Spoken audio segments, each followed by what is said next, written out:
Welcome to আজকে পড়তে চলেছি একটা নতুন গল্প জামাই। লিখেছেন মনোজ বসু।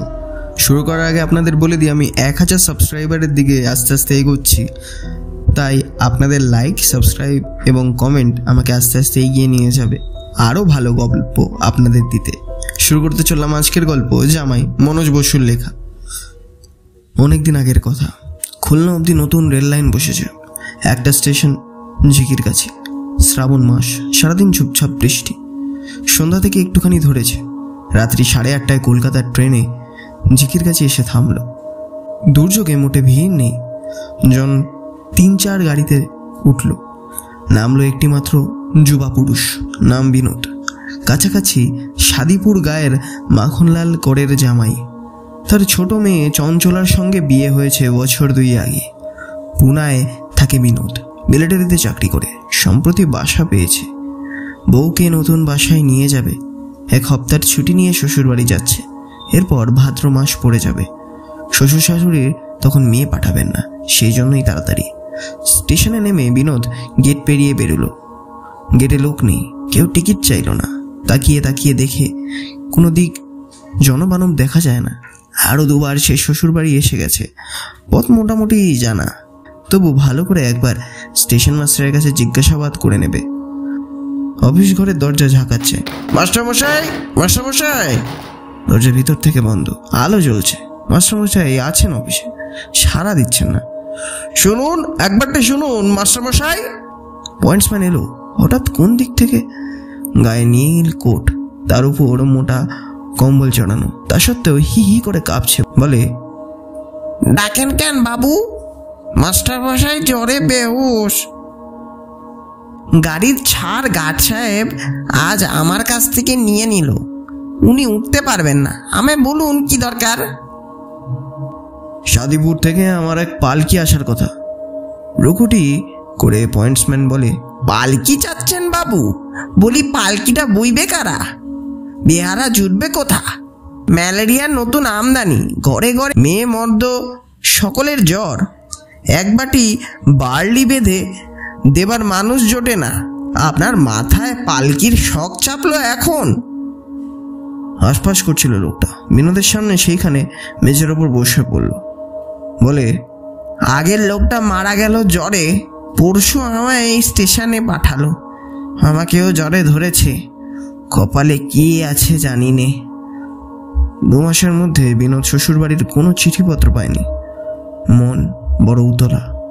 স্টেশন মাস্টার পুরানো লোক, তিনি হয়তো খবরাখবর কিছু বলতে পারতেন। এই লোক একেবারে নতুন, একে জিজ্ঞাসা করে লাভ নেই। সারাদিন খাওয়া দাওয়া হয়নি বিনোদের, বড় ক্লান্ত। একবার ভাবলো রাত্রিতে স্টেশনে কাটিয়ে সকালবেলা বেরোবে কিনা, কিন্তু সামান্য পথ, মাইল 3-এর বেশি নয়। মশা ঝাঁকে ঝাঁকে এসে পড়েছে। যা গতিক, রাতের মধ্যে চোখ বুঝতে দেবে না।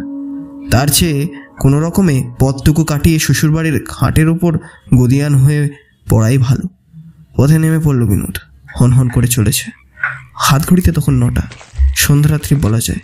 এরই মধ্যে চারিদিক একেবারে নিঃস্বতি হয়ে গেছে। রাস্তার জল কলকল করে নালায় পড়ছে। ব্যাং ডাকছে গ্যাংর গ্যাং।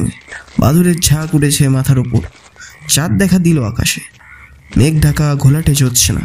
অধুরে কেয়া ছাড়। ছত্রাকার কেয়া পাতার নিচে মানুষ যেন। মানুষটা কাটাবনের মধ্যে মোট কেয়া গুড়ির ওপর আরামে পা দিয়ে বসে আছে। স্টেশন থেকে বেরিয়ে এতক্ষণের মধ্যে প্রথমেই মানুষ দেখা গেল। বিনোদ ব্যাকুল হয়ে জিজ্ঞাসা করে, সাদিপুর মাখনলাল করের বাড়ি যাব, যাচ্ছি তো ঠিক? শঙ্খের মতো আওয়াজে মানুষটা জবাব দেয়, সাদিপুর যাবে তো এইদিকে চলে এসো। পথকোথা গহীন জঙ্গলের মধ্যে। পাগল নিশ্চয়, নয়তো রাত্রিবেলা ঘর বাড়ি ছেড়ে এমন জায়গায় কেন? মিলিটারির মানুষ বিনোদ, সে কিছু গ্রাহ্য করে না। নিরুত্তর অন্যদিকে মুখ ফিরিয়ে আরও জোরে গটমট করে চলল। দীর্ঘ একটা খেজুর গাছ ঝরে বেঁকে গেছে। কাত হয়ে গেছে সেটা রাস্তার উপর। গাছটা আগেও দেখেছে। বিনোদের মনে পড়ল, ঠিক পথেই যাচ্ছে। তবে পথ হারায়নি। যেই মাত্র গাছের নিচে আসা, গাছটা নুয়ে এসে বিষম জোরে মাটিতে আছড়ে পড়ল। সঙ্গে সঙ্গে আবার আগেকার মতো অবস্থায়। তেমনি কাত হয়ে আছে রাস্তার উপর। কারা যেন খলখল করে হাসতে শুরু করলো বাতাসে। বিনোদ ছুটে বেরোলো, তাই রক্ষা, নইলে গাছ ঠিক মাথার উপর পড়তো। মাথা ফেটে চৌচির হয়েছে তো, অল্পের জন্য বেঁচে গেছে। খুব খানিকটা গিয়ে পিছনে তাকায়, খেজুর গাছ যেমন তেমনি আছে, পাতা ঝিলমিল করছে জ্যোৎস্নায়। সাহসী মানুষ বিনোদ, প্যারেড করে, বন্দুক চালায়, ভাবছে চোখের ভুল। বোম্বে মেল আজ বড্ড লেট ছিল। হাওড়া স্টেশনে নেমেই শিয়ালদা মুখে ছুটতে হলো। খাওয়া দাওয়া হয়নি সমস্তটা দিন, কিন্তু দেশটায় অবসন্ন হয়ে মাথা প্রায় ঘুরছে। আর সেই সমস্ত জিনিস দেখেছে, আসলে কিছুই নয়। শ্বশুরবাড়ি পৌঁছে গেলে অবস্থা ভালো এদের। পাকা কোঠা বাড়ি, বৈঠকখানা অন্ধকার। শীতকালে বড়দিনের সময় বিনোদ এসেছিল। দিন রাত লোক গিজগিজ করতো তখন। রাত দুপুর অব্দি পাশা খেলার হুল্লোড়। আজ কেউ নেই। সেটা হয় এই পয়েন্টসম্যানের মুখে শোনা কথার জন্যই, জ্বরজারির জন্যই। আড্ডা হয়তো বন্ধ মানুষের। বাড়ির কর্তারাও হয়তো জ্বরের তারসে ভিতরে বাড়ির কোনো কোনায় পড়ে কোকো করছে বিছানায়। ভিতর বাড়ির দরজাটা হা হা করেছে। জামাই ঢুকে গেল ভেতরে। বারান্দার দিকে শব্দ সাড়া নেই। হঠাৎ একটা কাশির আওয়াজ। একজন কেউ বেরিয়ে আসুক, কি আশ্চর্য, কোথায় সব? এরকম ভাবছে। কোন দিক থেকে ঘোমটা দেওয়া এক বউ এসে সামনে দাঁড়ালো। বিনোদ হকচকিয়ে তাড়াতাড়ি পরিচয় দিল, এবারের ছোট জামাই। সে বলল, আমি বিনোদ। খিলখিলি উচ্চস্বলিত হাসি। হাসতে হাসতে ঘোমটা খুলে কে একজন বলল, কি বিনোদের সঙ্গে এই মেয়ের বিয়ে হয়েছে। চঞ্চলা আগে আগে চলেছে। মস্ত বড় বাড়ি, আরও কত বারান্দা, কত সিঁড়ি উঠান পার হয়ে চলল। একসময় বিনোদ সেই আগের প্রশ্ন করে, মানুষ দেখিনে, গেলেন কোথায় এরা সব?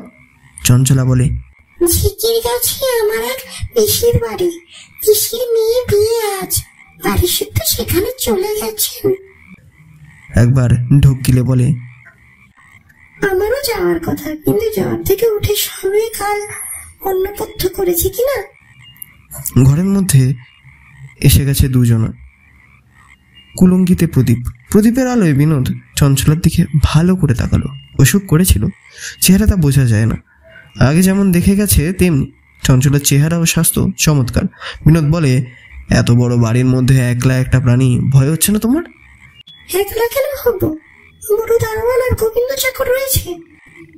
তাছাড়া বৈঠকখানায় সৌদামণি ঝিও আছে। শরীর খারাপ বলে সকলে সকাল সকাল শুয়ে পড়েছে, ডাক দিলে এসে পড়বে। পালঙ্কের বিছানায় চেপে বসে বিনোদ। অভিমান ভরে বলে, আজ এসে পৌঁছাবো।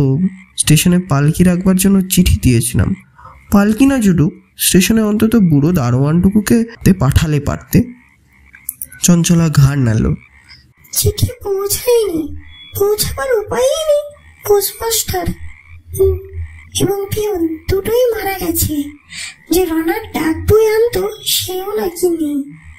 সাংঘাতিক ম্যালেরিয়া। জ্বরচুরি কাকে বলে এই অঞ্চলের লোক আগে জানতো না। পাথরে কাদায় নিরেট দেহ যেন মানুষের, রেল লাইন হয়ে অব্দি এই কান্ত। গাঁও খালের মুখ বন্ধ করে রাস্তা বেঁধেছে। খানা বন্ধ চারিদিকে। বর্ষার জল পড়তে না পড়তে নরক গোলজার। মানুষজন উজাড় হয়ে গেল। কথাবার্তার মধ্যে একসময় বিনোদ বলে, তোমার কাছে বলতে কি, সারাদিন ভাত চটিনি, ভীষণ খিদে পেয়েছে। খিদের চোটে মুখে আমার কথা সরছে না। তাড়াতাড়ি 4টি ভাত ফুটিয়ে দেবে যদি পারো, দেখো না। চঞ্চলা ব্যস্ত হয়ে উঠে পড়ল। ছি ছি, আগে বলতে হয়। চালের আলে খিচুড়ি চাপিয়ে দিকে, তাড়াতাড়ি হবে। তরকারি হাঙ্গামা যাবো না, শুয়ে থাকো তুমি, বিশ্রাম করো, এসে ডেকে দেবো তোমায়। চলে গেল চঞ্চলা, যেন উড়ে বেরিয়ে গেল পাখির মতন। এই ঘরটায় বিনোদ আগেও থেকে গেছে। পেছনে খিড়কির বাগান, কদম ফুল ফুটেছে। খোলা জানলায় মিষ্টি গন্ধ আসছে। কুলুঙ্গির প্রদীপটা হঠাৎ দপদপ করে। আলো নাচে দেয়ালে দেয়ালে, চমক লাগে। অনেক লোকের আনাগোনা যেন বাইরে, ফিস ফিস কথাবার্তা। কে রে, গোবিন্দ নাকি ওখানে? জবাব নেই। একা গোবিন্দ কিংবা 2-4 জন লোক নয়, অনেক অনেক। বাড়ির সকলে নিমন্ত্রণে গেছে। এত লোক তো আসার কথা নয়। উকি দিয়ে দেখলো জানলার বাইরে, জ্যোৎস্না উজ্জ্বল হয়ে রয়েছে তখনও। না, কিছুই নেই। কিন্তু যেইমাত্র ভিতরে দিকে সরে আসে সে, আবার সেই পাতার খসখসানি, চাপা গলার শলা পরামর্শ। উঠে গিয়ে বিনোদ দরাম করে জানলার কপাট বন্ধ করলো। একলা ঘর, গা ছমছম করছে। চঞ্চলার কাছে এ কথা বলা যাবে না, হাসবে, ঠাট্টা করবে। এই বীরপুরুষ তুমি, এই সাহস নিয়ে লড়াইয়ে পায়তারা কষে বেড়াও। তার চেয়ে কোথাও চঞ্চলা রান্না করে খিচুড়ি চাপিয়েছে, চলে যাওয়া যাক সেখানেই। রান্না চলবে আর গল্প হবে দুজনে। পা টিপে টিপে নিঃসারে যাচ্ছে, হঠাৎ ঢুকে পড়ে চঞ্চলাকে চমকে দেবে। কিন্তু ওরে বাবা, কি সর্বনাশ কাণ্ড গো! রান্নাঘরে ঢুকতে গিয়ে বিনোদ পাথর হয়ে দাঁড়িয়ে গেল।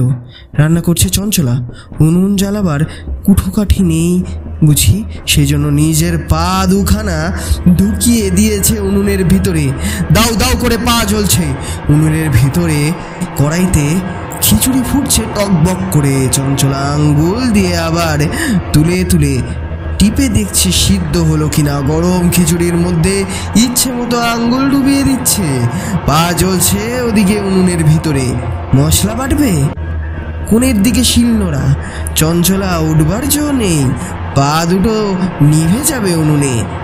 হাত বাড়ালো শিলনোড়া আনবার জন্য, হাত ক্রমশই লম্বা হচ্ছে। লম্বা হয়ে শিলনোড়া ধরলো, তারপর ছোট হচ্ছে, হতে হতে আবার স্বাভাবিক আকারে এলো।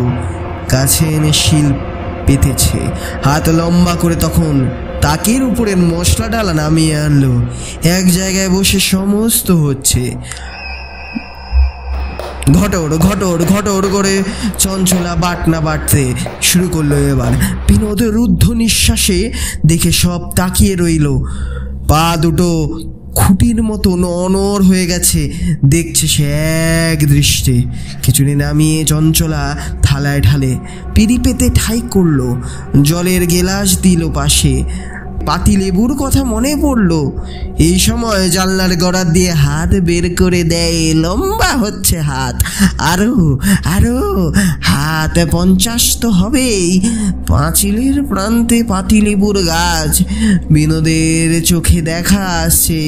ডান হাতে সেই অবধি বাড়িয়ে ফুট করে গোটা 4 লেবু ছিঁড়ে হাতে আবার গুটিয়ে নিয়ে আনে।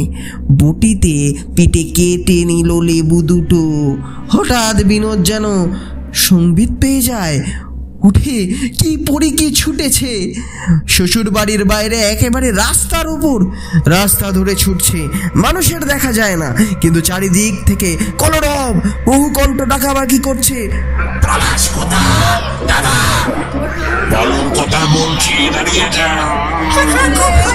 কল কল করে হাসি। পাঁচতলার অন্ধকার ছুটতে ছুটতে অন্ধকার কাটিয়ে বিনোদ ফাঁকায় এলো। কি আশ্চর্য! তার সামনে পিছে ডাইনে বায়ে চারিদিকে 4টে বউ। সে যত হাঁটে, সে যত ছোটে বউগুলি ছোটে ততই। ছায়াকে যেমন ছেড়ে পালানো যায় না, তেমনি এরা। সামনের বউটা এক সময় থমকে দাঁড়ায়। গায়ের ওপর বিনোদ হুমড়ি খেয়ে পড়ছিল। কোনো রকমের সামনে নিল, রক্ষা নেই। এইবার দৌড়লো, তাকিয়ে দেখে অন্য 3 বউও সঙ্গে দাঁড়িয়ে রয়েছে। সামনের বউটা ঘুরে দাঁড়ায় বিনোদের দিকে। এতক্ষণে মুখের ঘোমটা তুললো। তার স্ত্রী চঞ্চলা রান্না করছিল যে বসে বসে। ডাইনে বাঁয়ে ও পিছনে মুখ ঘুরিয়ে দেখে তারাও সব ঘোমটা খুলেছে। চঞ্চলাই সবাই। এক চঞ্চলা 4 জন হয়ে গেছে। পালাবার পথ নেই কোনো দিকে। বিনোদের গায়ে ঘাম দেয়া দিচ্ছে। 4 জনের 8খানা হাত অক্টোপাসের মতো টুটি চেপে ধরে। বুঝি এইবার হাতগুলি সত্যি লম্বা হচ্ছে। একটু একটু করে তার দিকে এগিয়ে আসছে। ফাঁকার মধ্যে বেঘরে প্রাণটা গেল। হায় ভগবান! চেতনা হারিয়ে বিনোদ পড়ে যায় আর কি পথের ওপর। কিন্তু না, হাতের মুঠিগুলো গলা চেপে ধরে না। হাতের আঙ্গুলের কোমল স্পর্শ তার দেহে সর্বাঙ্গ জুড়িয়ে গেল। চঞ্চলার চোখে জল। 4 জন একসঙ্গে জল এনে চোখের মধ্যে জড়ো করেছে। বলে দেখো, একজন আমি 4 জন হয়ে চারিদিক থেকে নিয়ে এলাম। ওইটা রক্ষা ছিল না, প্রাণ নিয়ে ফিরে আসতে দিত না ওরা। বিনোদ বলে, ওরা কারা? চঞ্চলা বলে, আমি মরে গেছি, আমার ভাই বোন বাপ মা সবাই। মহামারীতে এত বড় গায়ের মধ্যে একটি প্রাণীও বেঁচে বেঁচে নেই। বেঁচে থাকতে এখনকার মানুষ গায়ের মধ্যে চোর ডাকাত ঢুকতে দিত না, মরার পরে তেমনি এখন জ্যান্ত মানুষকে ঢুকতে দেয় না। ঢুকে পড়লে গলা টিপে মেরে দলের মধ্যে নিয়ে নেবে। তবে যে পারেনি সে কেবল আমার জন্য। তুমি বেঁচে থাকো, শতক পরমায়ক হোক। এই কম বয়সে কেন তুমি পড়তে যাবে? হাঁপাচ্ছিল চঞ্চলা ছোট ছোট ক্লান্তিতে। খানিক দম নিয়ে বলে, ঘোড়ায় পিছু পিছু আসছিলাম, কিন্তু ভরসা হলো না। সামনের দিক দিয়ে কিংবা ডাইনি ভাই কেউ এসে টপ করে যদি ধরে নেয়, একজন চারজন হয়ে চতুর্দিক দিয়ে ঘিরে নিয়ে এসেছি। সে যে কি কষ্ট! আর ভয় নেই, সাদিবাড়ির সীমানা ছাড়িয়ে এসেছি। একটুখানি গিয়ে স্টেশন। চার বউ চারপাশ থেকে মাথা নুইয়ে চারখানা দান হাতে বের করে বিনোদের পায়ের ধুলো নিল। পলকের মধ্যে দেখে ফাঁকা মাঠের মধ্যে একলা সে দাঁড়িয়ে, কোনোদিকে কেউ নেই। এই সুন্দর গল্পটা আমার বেশ ভালো লাগলো। কত ভালোবাসা ছিল সেই বউয়ের মধ্যে, কত ভালোবাসতো তার স্বামীকে, মৃত্যুর পরেও তার ভালোটা চেয়ে গেল। এটাকে বলতে পারেন সত্যিকারের গ্রাম বাংলার গল্প। আর বেশি কথা বাড়াবো না, আপনাদের সবাইকে বলবো লাইক, শেয়ার এবং সাবস্ক্রাইব করতে আমার চ্যানেলটিকে, আরও এরকম অসাধারণ নতুন নতুন গল্প শুনতে। যদিও এরকম গল্প আমি ছোটোবেলা আমার দাদুদের কাছে শুনেছি।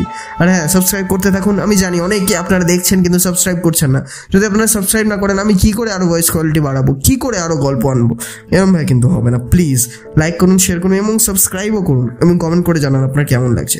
কমেন্ট করলে কিন্তু আরও লোকে দেখতে পাবে আপনার প্রিয় চ্যানেলটিকে, আর আরও বেশি গল্প আসবে আপনার প্রিয় চ্যানেলে। ধন্যবাদ, বাই।